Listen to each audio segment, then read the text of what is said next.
Layo pa ba? Tinatanong ko yung driver. Kaso di naman ito marunong mag-English eh. Time check. Alauna na. Wala na. Pasma na talaga. Mukhang palabas na kami ng city ng Guangzhou. Tatawid naman kami ng bundok bago makarating sa Yusu. Tahimik ang buong sasakyan.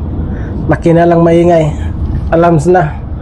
I'm gutom, I'm pagod, I'm puyat. Bawi na lang sa hotel mamaya.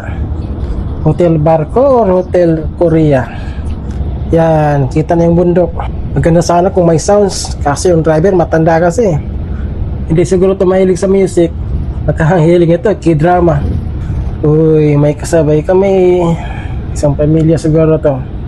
Pagka pumunta ito ng Yuso.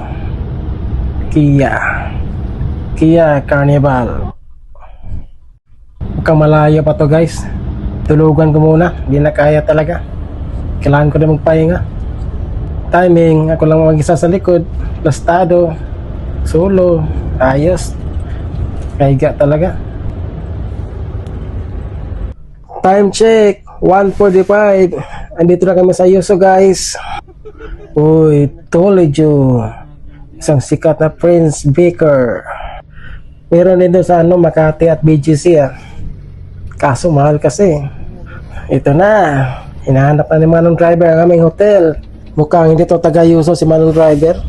Hindi na kabisado mga kalye. Iniikot-ikot daw niya muna kami para ma-inlove daw kami sa Korea. Anong sayo? Gusto ko nang kumain. Kakadaon lang pala ng barko namin malapit dito. Kaya bukas sigurado mag-ipon ng lakas. Back to work!